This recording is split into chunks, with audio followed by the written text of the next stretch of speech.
Hey guys, welcome back to the channel. It's your boy Badger. In today's video, I'm going to be going over my Gorod Krovi round 100 strategy. For our Gobblegum setup for Megas, we're going to be running Raindrops, Perkaholic, Shopping Free, In Plain Sight, and Anywhere But Here. And the reason for the Anywhere But Here and In Plain Sight is because training down in the bunker can get a little dicey, so it's good to have. And then for the classic setup, you're going to be running In Plain Sight, Anywhere But Here, Ornamental Accomplishment, Lucky Crit, and Alchemical. And the reason why we don't use Alchemical with the Megas is because the Ray Gun Mark III stops killing at around 50, so there's no point in using it. And then I would also recommend putting attachments on your Vesper and Kuda, because those are going to be the two guns we're using the most in this strategy. I'd recommend just putting at least fast mags on both of them. Now, just as a disclaimer, it is easier to do the Easter egg on this map for the high round because you get unlimited downs. After completing the Easter egg, you will keep your perks except Quick Revive when you down. So if you're not familiar with the map or you're not that great at zombies, Easter egg can be nice to do so you at least get those unlimited downs, but it's not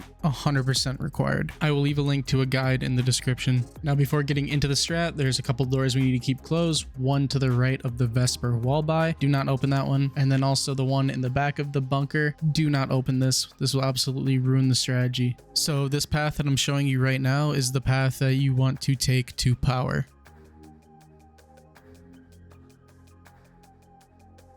Next up is the guns we're going to be needing. We are going to need the Ray Gun Mark III. We're going to need the Vesper with Deadwire and the Kuda with Turned. I will say for the boss fight, there is a couple tips I can give, especially when going against Nikolai. It is very helpful to be either using Raindrops or In Plain Sight. Either one is very good. In Plain Sight just makes it so much easier to shoot the actual cores. And since both of the weapons that we're using are wall weapons, that means you can buy them later at any time. So you can use any gun that you want in the boss fight, just as long as you have the Mark IIIs. And the boss fight can go either really smoothly or it can go like this. I'm dead. Yep. So getting into the early round strategy, follow this path to get to the stamina up room because that's where we're going to be camping.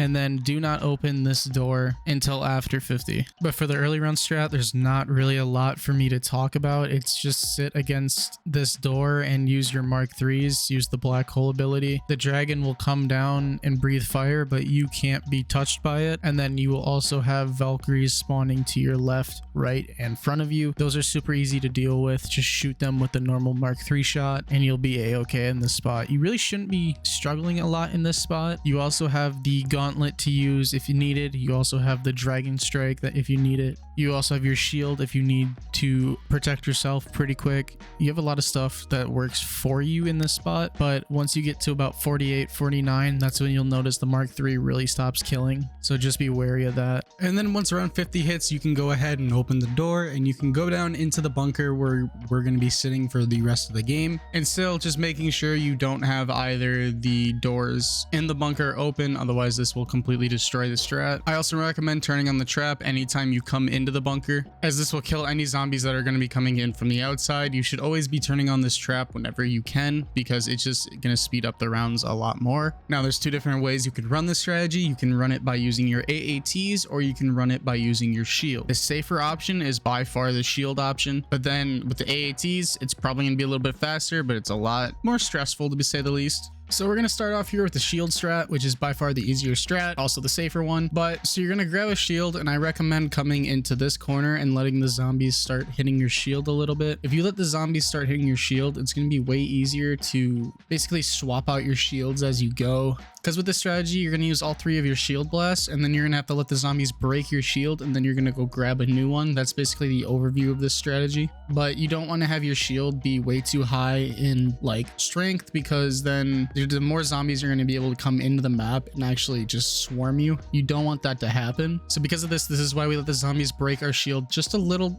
bit in between shots, so that way they don't pile up too much. And also with Valkyries and Manglers, I recommend using your Mark IIIs just to take them them out because that is by far the easiest. If you are going past 100, just be careful shooting the Valkyries because they will crash your game. So for the shield strat, just again, that's basically all I have to say about that. The two spots you're going to stand for the strategy is right next to the Vesper wall buy in that corner next to the door, and the other part is going to be right next to the electric trap. These are the two easiest spots just to stay and wait for the zombies to pile up. And again, you're trying to get as many zombies to pile up and damage your shield as you can. Also, if you have a group of zombies bunched up and you melee, it's going to count for the melee damage to all of those zombies in a horde. So if you have a good chunk of zombies like together and waiting, if you melee, it'll do a ton of damage to your shield. Now moving on to the AAT strats, you're going to be using Deadwire and Turned, and you're going to keep your Mark 3s as well just to deal with Manglers and Valkyries. I'm sure you've seen what the strategy is. You run in this back part of the room and you basically just keep doing figure eights as you go. Personally, I would recommend using your shield blast along with this strategy. I would recommend honestly just combining both of these strategies together. Basically use your Deadwire, and then once you've used your Deadwire, you're going to use your Turned. Once you've used your Turned, you're going to pull out your shield, and then you're going to actually just use your shield to kill all the zombies. Now, you don't have to do this, but this is probably easier to do and less stressful than just using your AATs, because also you're going to be wasting a lot less ammo, and the shield can kill a ton more zombies at a time than Deadwire and Turned can. It's also nice just to get a couple extra more kills in while you're waiting for your AATs to recharge. But I would say if you're gonna run just the AATs, there's also another strategy you can run where you replace your Mark 3s with a gun with fireworks on it just to have another AAT while you're playing. I also recommend when you have your shield out in this strategy to always have a turn zombie going, because if you have a turn zombie going, you're always going to be speeding up the rounds even more. And Deadwire, you're just going to basically be using to kill a good chunk of the zombies, especially when you don't have your shield out. If you're struggling to get your shield consistently down when you need to grab it, if you're struggling to grab your shield consistently from the table, shoot a Mark 3 like slow orb down. This will slow all the nearby zombies and you'll be a-okay just to go grab a shield. If you're gonna shoot a turn zombie anywhere, I would recommend doing it by the right side of the electrical trap or at the window next to Mule Kick. Don't really gotta worry about doing it to the left side. I'd recommend just doing it towards the right side because that's where most of the zombies are gonna be. And if you want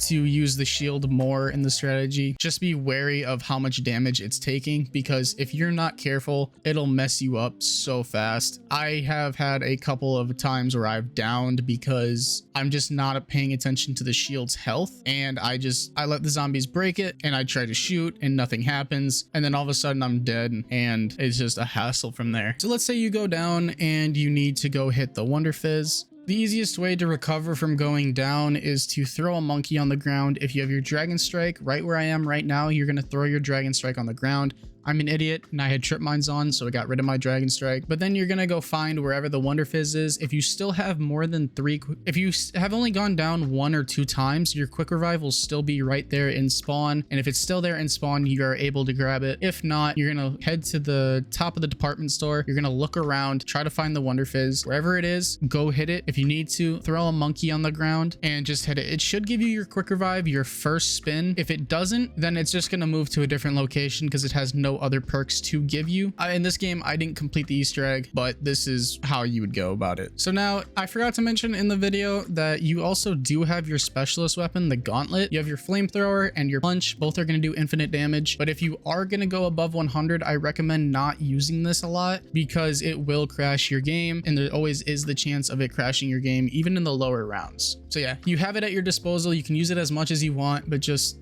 keep in mind that there is a chance it can crash your game. So I know this video wasn't overly in-depth, but this map does not really need that much information on because the strategy itself is super simple. But as always, if you guys have any questions, just leave them in the comments. I'm always replying to comments and trying to help people out as much as I can. Or if you really want to go far on this map, go watch world record gameplay of it. That is probably the other way you can learn this, probably the best besides high round guides and actually just playing it. If you guys did enjoy, leave a like, leave a sub, drop a comment about any questions or concerns, and I'll see you guys in the next one. Peace.